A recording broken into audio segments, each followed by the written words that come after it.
Hi everyone! Have you ever wondered why some mornings feel like your entire reality is working with you, while others feel completely out of sync? Today, we're diving into the deeper mechanics behind that invisible energy that shapes your day before you even leave your room. We'll explore what actually happens to your frequency the moment you wake up, why your brain is in its most impressionable state during those first minutes, and how a few intentional shifts can magnetize clarity, opportunities, and synchronicities in a way that feels almost supernatural.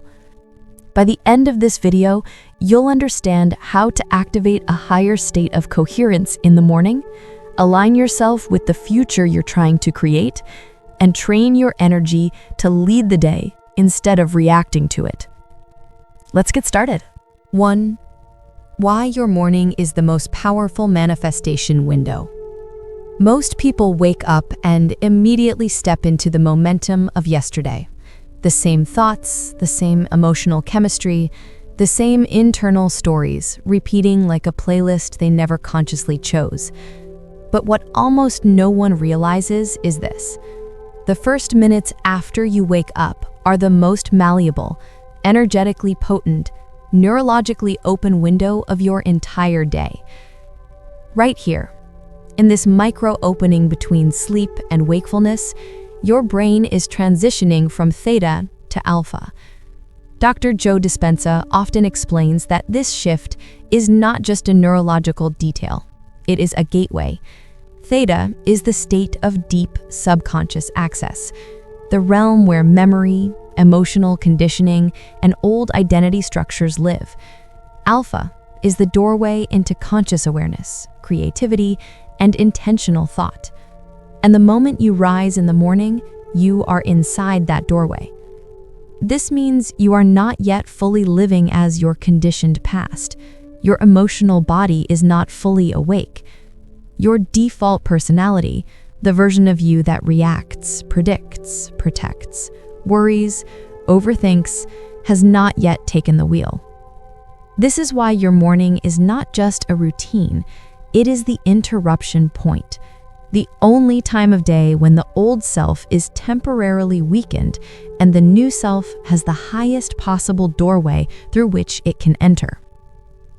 When Dr. Joe says that the body runs 95% of the day on autopilot, he is not exaggerating. The nervous system loves efficiency. It wants to conserve energy by repeating the familiar thoughts, familiar emotions, familiar behaviors. If you habitually wake up stressed, rushed, scrolling, or already mentally solving problems, that emotional signature becomes the frequency you unintentionally broadcast to the quantum field. And because the field responds to who you are being, not what you want, your day ends up reflecting the vibration that dominated your first waking minutes. But the beauty is this: your body has not yet entered autopilot in the early morning. The emotional chemical cocktail of yesterday's frustration, anxiety, or self-doubt has not fully flooded your system. The neural pathways that support your old identity have not fully lit up.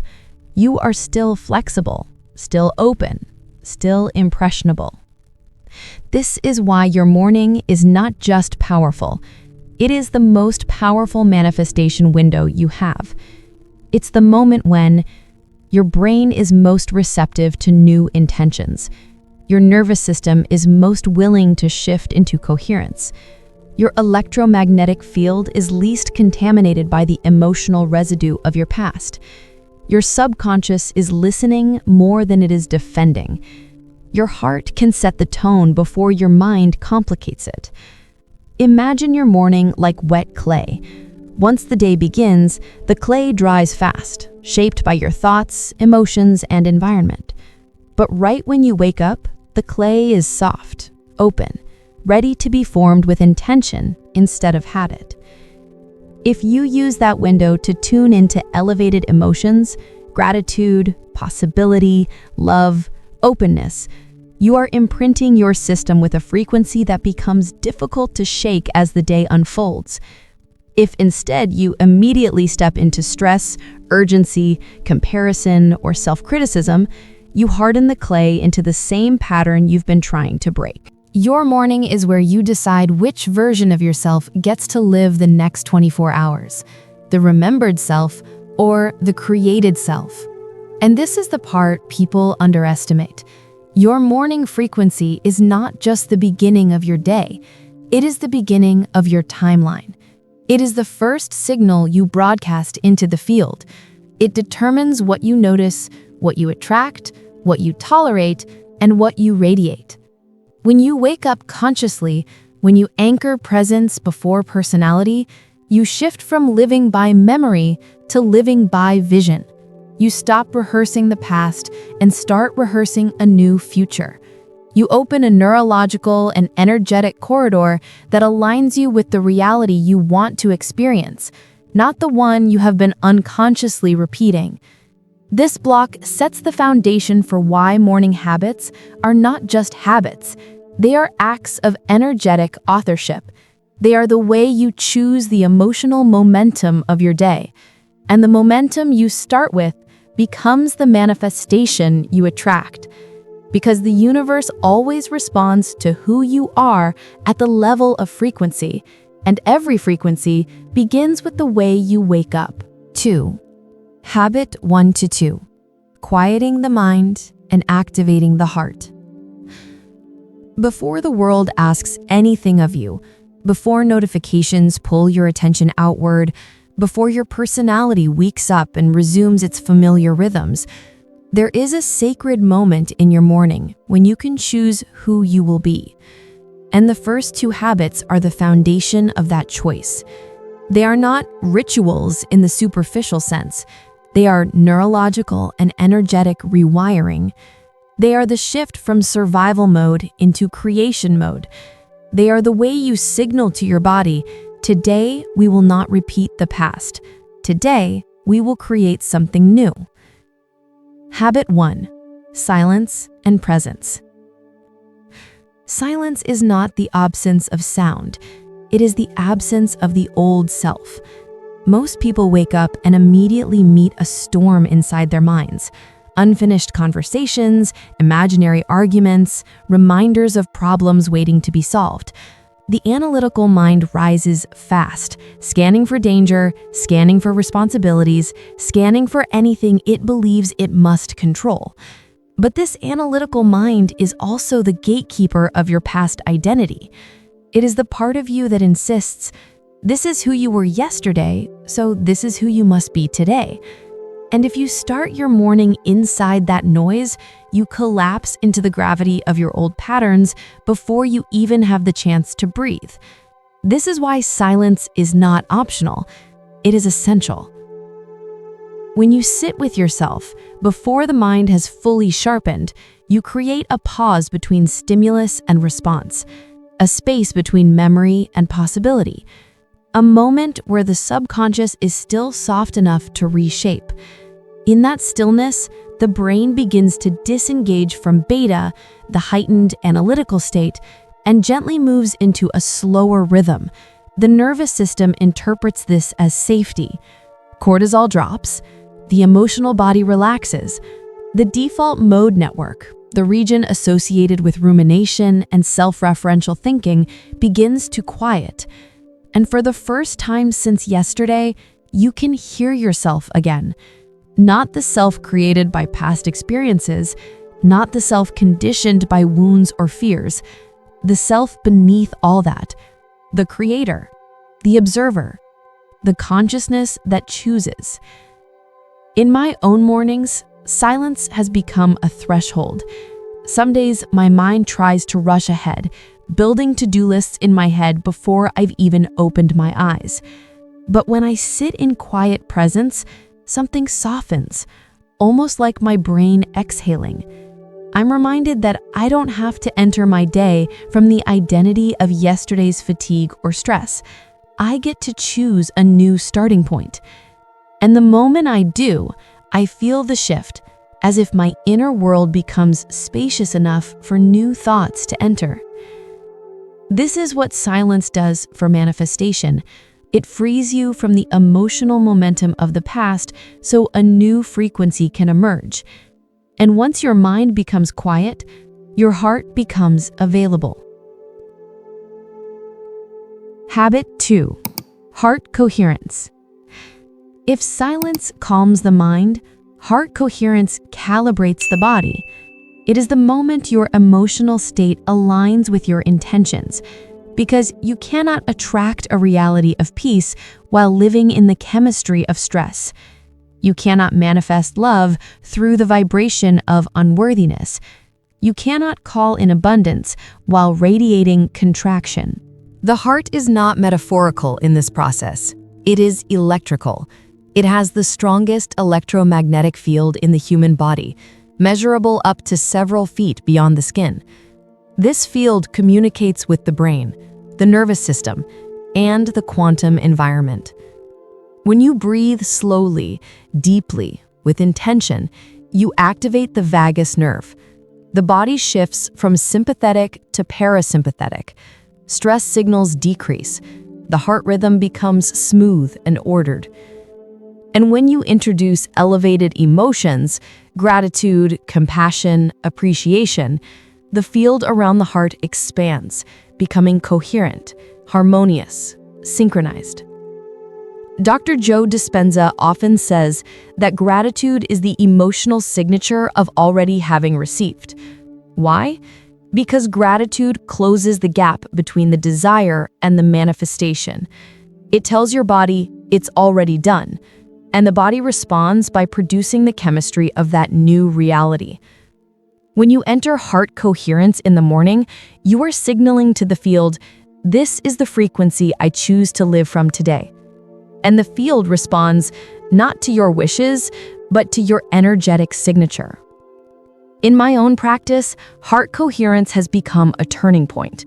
On mornings when I intentionally breathe into my heart and feel gratitude before anything external has given me a reason to feel it, the texture of my entire day changes.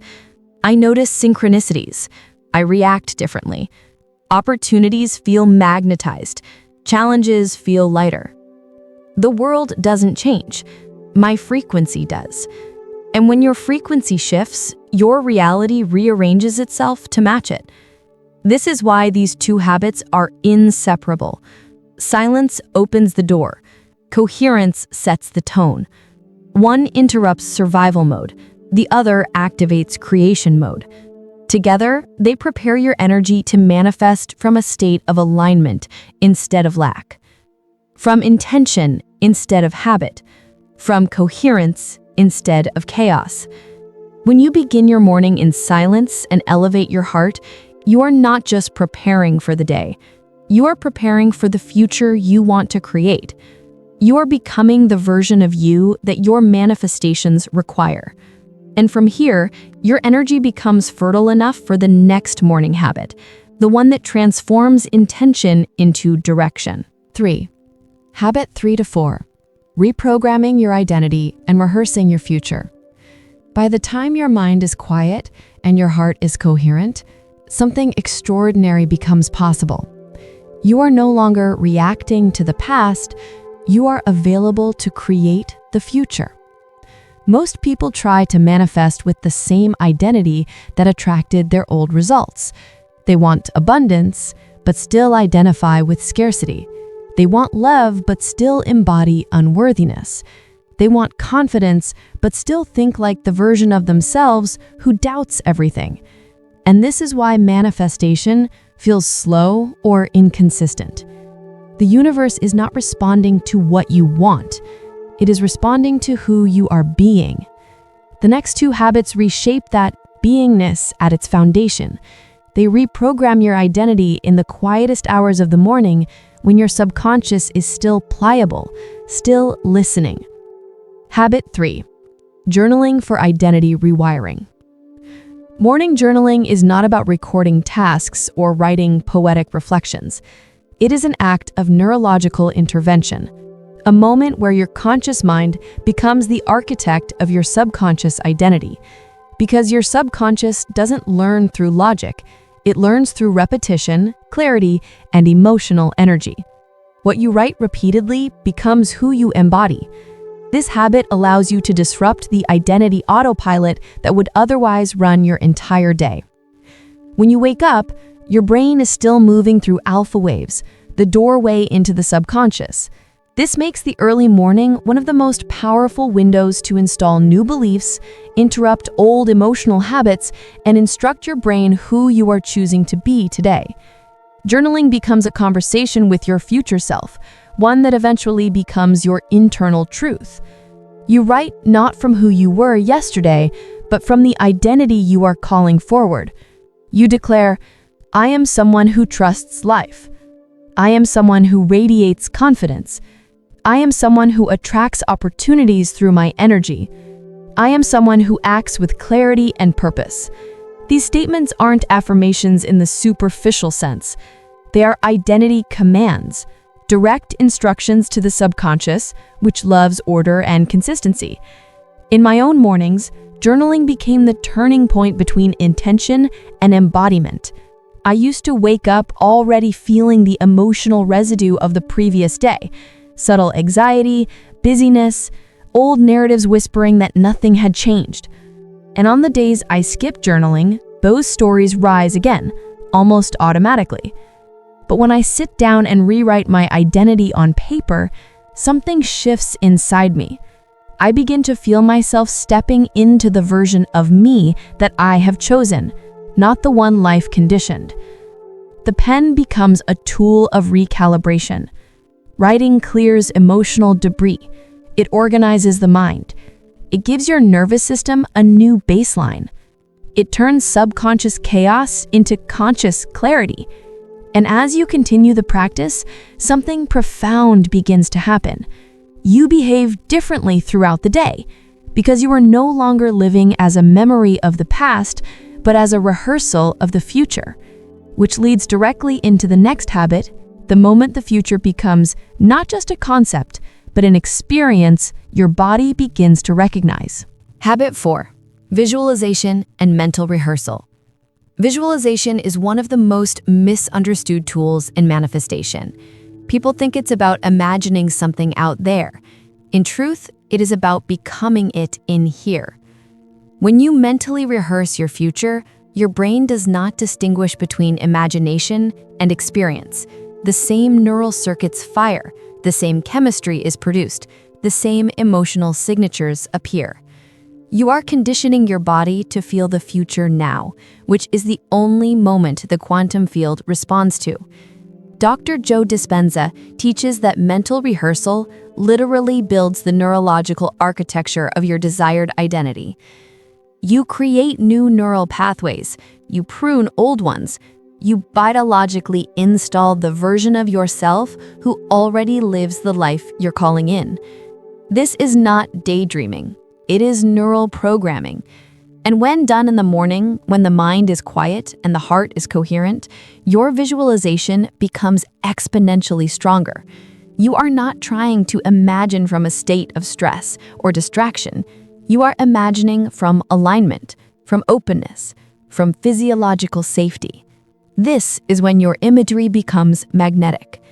You visualize the future self who is already confident, already abundant, already healed, already living in the frequency of the reality you desire. You see the way they walk, breathe, speak, choose, respond. You feel what their life feels like, the emotional signature of that future. Your brain begins to believe it. Your body begins to normalize it. Your energy begins to broadcast it. And that is the moment your manifestation gains momentum. Not when you ask the universe for it, but when you become the version of you who naturally lives it. I've felt this shift myself. Some mornings, my visualization feels faint, like I'm trying to remember a dream I once had. Other mornings, it becomes vivid. I can feel the emotional clarity of the future I'm stepping into. Those are the days when synchronicities unfold effortlessly, when opportunities appear out of nowhere, when people respond differently. Not because the world has changed, because my frequency has. Mental rehearsal bridges the gap between desire and embodiment. It transforms your future into an internal reality, which eventually reflects externally. By integrating journaling and visualization into your morning right after silence and heart coherence, you create a sequence: stillness, elevation, identity, embodiment. This is not manifesting. This is becoming. And once you enter your day from this state, you stop trying to create with effort or force. Your energy does the work. You become a living match for what you once hoped for. Now that your identity is recalibrated and your future is rehearsed, the final morning habit will anchor it into real-life behavior, the point where your internal change becomes external momentum. 4. Habit 5. Embodying the energy before the evidence. There is a moment, right after you finish your morning practice, when something subtle but powerful begins to happen. Your mind feels clearer. Your heart feels more open. Your body feels softer, more receptive. Your energy feels different, as if it has reorganized itself toward possibility. This is not an accident. This is not motivation or placebo. This is coherence. And it is in this window, when your brain and heart are operating from a new frequency, that the final habit becomes not just important, but essential. Because without it, everything you've built in the morning dissolves the moment you step back into the world. This last habit is where manifestation stops being an idea and becomes a lived identity. Habit 5. Embodied action. Embodying your future self is not a metaphor. It is a neurological and energetic practice. It means you bring the frequency you cultivated in the morning into your first movements, your first choices, your first moments of the day. Most people wake up, meditate, journal, visualize, and then spend the rest of the day acting from their old personality. They enter the same routines, they think the same thoughts, they respond with the same emotions. They behave from the same identity that created their past results. The morning becomes a moment of alignment, but not a catalyst for change. And this is where manifestation breaks down for most. The body always wins, unless you teach it a new rhythm. The identity always wins, unless you interrupt it with new behavior. The past always wins, unless you stop rehearsing it. Embodied action is the bridge between your internal work and your external reality. It is the act of waking up as your future self and then choosing to behave like them even before the evidence appears. This transforms your morning practice from theory into transformation. What does embodied action look like? It is subtle yet profound. If your future self is confident, you walk with an open chest instead of shrinking into yourself. If your future self is abundant, you make decisions from possibility instead of fear. If your future self is grounded, you slow down your breath when life tries to rush you. If your future self is loved and emotionally safe, you respond with calm instead of overreacting to old triggers. Embodying the future means your behavior becomes a declaration of who you are choosing to be today, not a reflection of who you were yesterday.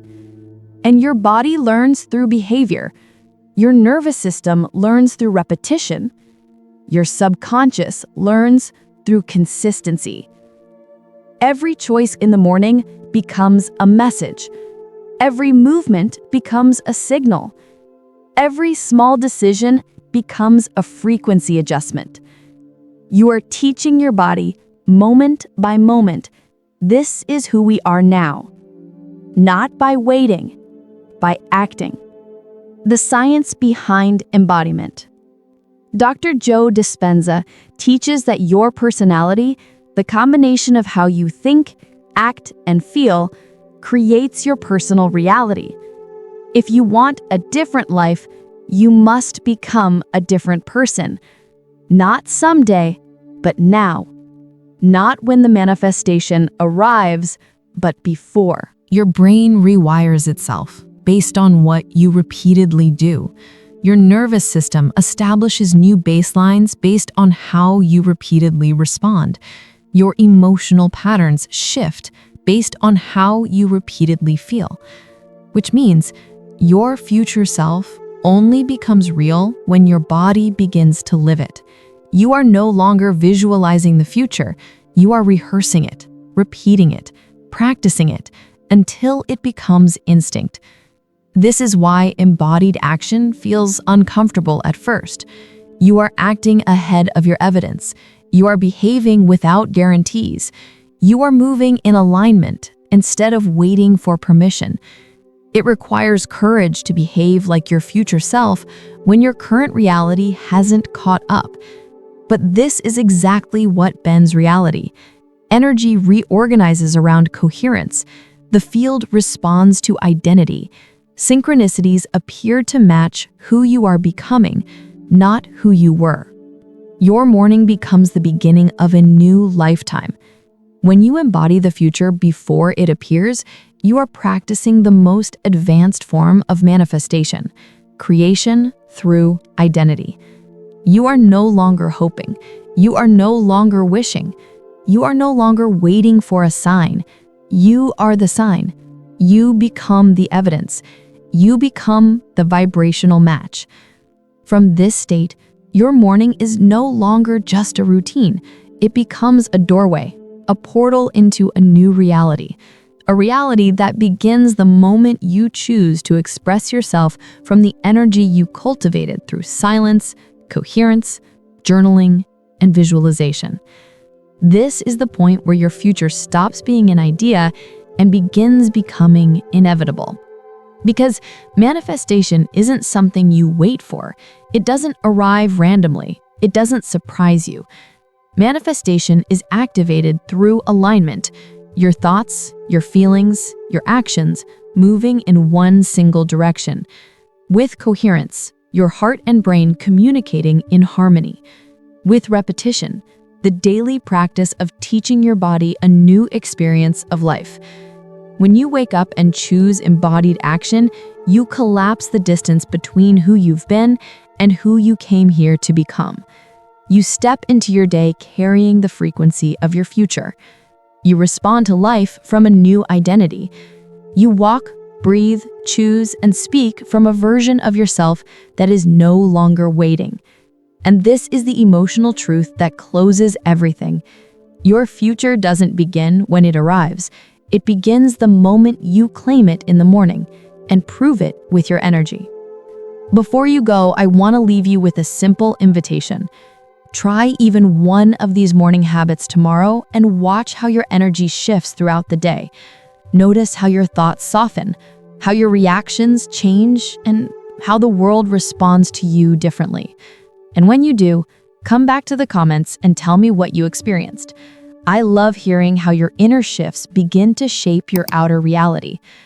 If this video supported you, consider subscribing so you and I can continue this journey of becoming, one morning, one breath, one choice at a time. And if you want to go deeper into the science behind everything we talked about today, coherence, mental rehearsal, elevated emotions, and creating your future, I highly recommend Dr. Joe Dispenza's book, Becoming Supernatural. It's one of the most transformative guides for understanding how to work with your energy and your brain in a truly practical way. The link is waiting for you in the first pinned comment, in case you feel called to explore it.